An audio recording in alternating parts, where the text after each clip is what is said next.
depression again. I had to go through a mental health crisis again. I have to go through anxiety attacks.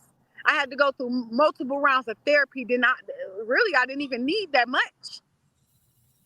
I had to really say to myself, why are you scared to be this person that grew inside of there? Why are you scared of her? When you was just her? Why are you scared of her? How are you scared of you? And that might seem like a crazy thing, y'all. Y'all probably don't even understand Not what at I all. just said. Let me Not tell at Not y'all, at I all. was all. scared to be who I was because Not at she was all. getting criticized. When I wanted to talk to friends, and even my mom at one point, when I wanted to talk to them about certain things, and this is why I love the relationship me and my mom got, because when she first seen me have my first meltdown since being home, she started Googling things. My son even told me, he said, Mom, my granny's Googling things. She don't know what's wrong with you. Like, I had to break down in front of my family for them to see what I've been going through. I had to let them understand that it's not that I'm different. I just not a people person no more. I'm a loner.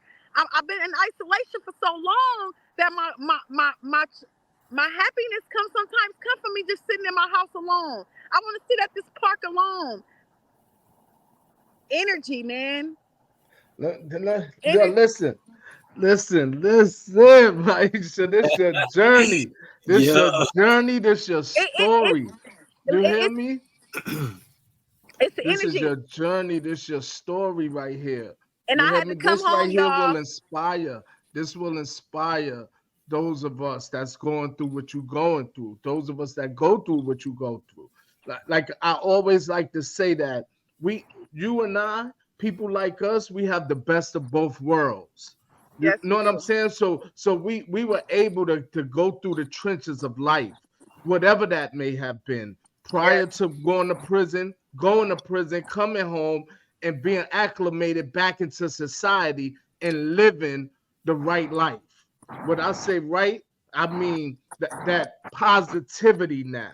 Because a Yes. lot of times when we grow up, we can look at a negative. We can look at a lot of the negative things in life that we Yes. did. We thought was positive. You know, I listen, before my son was born, my son had the crib with the gold bars on it. He had everything he could. He had the safari Jeep and everything before he was born. 4 months old, I left my son. I left my son at 4 months old to I'm serve sorry. 25 years to life. You know what I mean? So I had to go through that transition. I had to go through that growth and development as well. When I hear you, I see that was that reflection. When you coming home, that real reflection of you that you didn't want to deal with.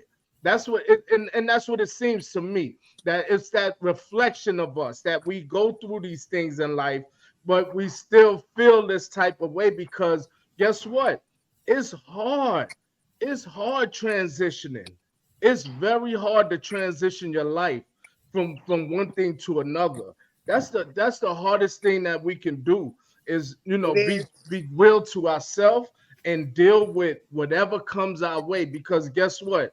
We always gonna go through this that getting confronted with that negativity that Yes. comes at us, Yes. whether it's whether it's mental health things that go on in our lives, because we all go through it, you know what I Yes. mean?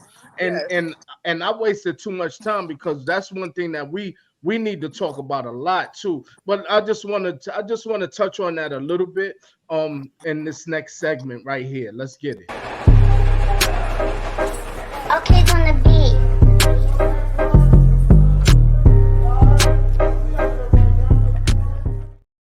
And so this is a cell therapy segment that we created here at Success After Lockdown.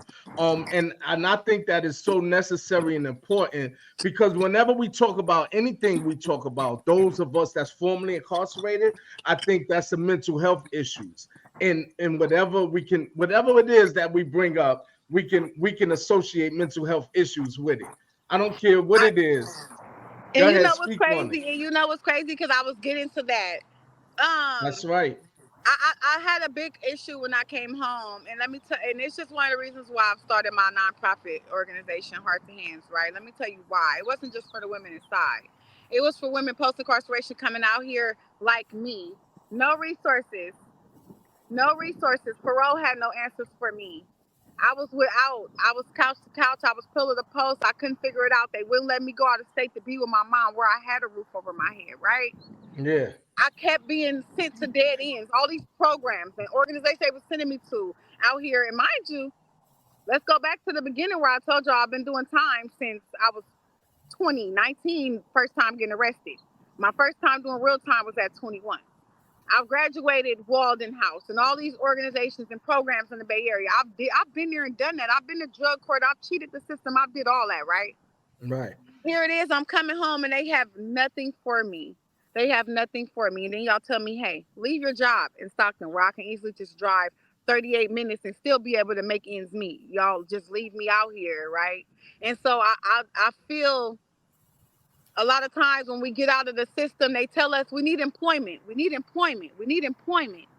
And they rush and say we need employment. But have y'all checked to see how many mental health appointments I've had in the halfway house, let alone prison, within 1 month? Why is employment the first thing that y'all suggesting that I need? Yeah. What I need is for y'all to check on me. What I need is maybe some tampons, maybe some soap, maybe some money to get by, maybe some resources that don't send me through another door, through another door, through the other door, and that door closes, because that's what's going on, right? Absolutely. I kid y'all not when I tell y'all it feels so good being able to speak with you guys today, because since I've been home, and this goes for my peers, family, mother, anybody, right? I haven't had no one to talk to turn to talk to about this thing that we go through when we get out, right? And the phases that we go through, the steps that we have to take to even feel like that we are regular again, so they say. Um, I I I feel like when you passionate about something, you can definitely make change. When you're passionate about something, y'all hear me? Of Yep. course. Yeah, I Loud and got Oh, you. okay. clear. My screen is different. Okay, so I believe that when you're passionate about something, it's gonna take some work. It's gonna take some work, and that sometimes that work gotta come from just you, without a team. It gotta come exhausted, tired. And I remember speaking to someone a while ago, just similar to one of these, and they were telling me, well, first, before you could go out there and help others, you have to fully make sure you're healed, right? And I thought to myself, well, I think I'm healed. And like I told y'all, when I did that interview, I felt like that interview was more of a, we just want to get inside the mental health, the brain, the meat of an incarcerated person. I didn't feel like it's what we doing right now, how we digging into it. I felt like they just needed some knowledge, right? But Right. what we're doing right now is we're talking about the knowledge that's needed to even see a success, because it's going to have to start mentally. Mentally, a person coming out needs to build healthy relationships with their children. You know, mentally, they need to build You healthy know, relationships with their families. They're going to need a support system. can I say one thing on Myeshia? Yes, The first thing I like to say is that you're an inspiration. Um, thank I you. love your lived experience. I love how you handled it, and not only that, you've learned so much. You've learned so much, and it made you the individual today. And I absolutely just love and respect the individual that you are today. Um,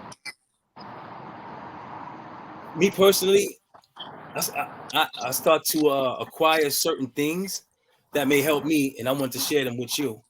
Um, One thing that I've acquired that may be of help is to say that it could be worse, right? You out here, listen, don't even matter what they saying.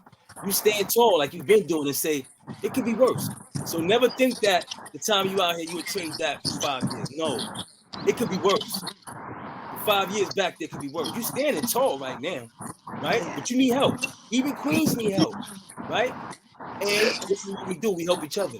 So never give up. It could be worse. And guess what? You're going to keep moving forward like you've been moving forward. And you freed yourself from the mental prison. And don't let them push you back into it because we all going through the same thing, right? Like the Benson said, he And did 25, right? I did 30. And I'm saying to myself every day, it could be worse. And we push forward with that same tone, with that same flag, and you're doing it. Don't ever think that um it's hard. It is hard, right? But it could be worse. Always could be worse. But guess what? It's not right now. You on your sails, the wind is blowing smooth, you that's good, right.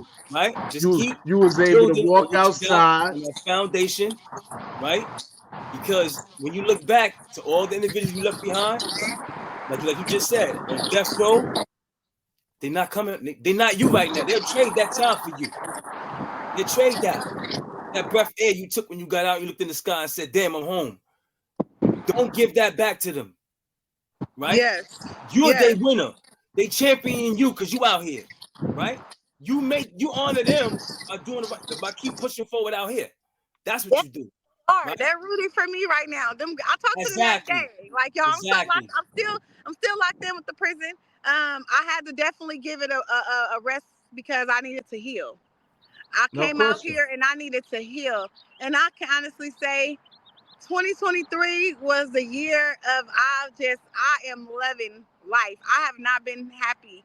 I have not seen a birthday. So I seen my first birthday last year. I seen my first year free last year. Oh my God, y'all, it is so good of a feeling. And like I tell the girls in there, like I know what y'all going through. But right now, I need y'all to trust and believe in the process. The way the faith y'all put in me, I need y'all to have that faith that I'm gonna make change in there.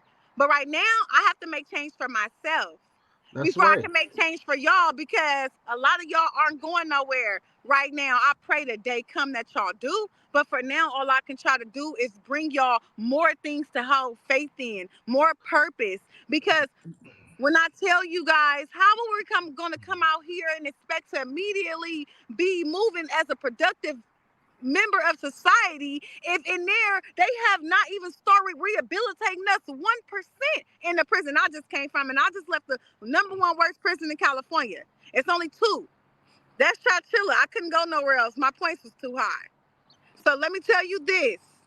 When I say it's a fight every day in there, and I know that it's a fight, but all I can do is keep them in my prayers, keep positive energy into their ears when they call me every day. All I can do is tell them to keep their head up, and all I can do is put in the work that I could put in out here. But I'd be lying to y'all if I told y'all I got released December 2021. And from that day up until last year, I had to heal. I That's a didn't know. fact. I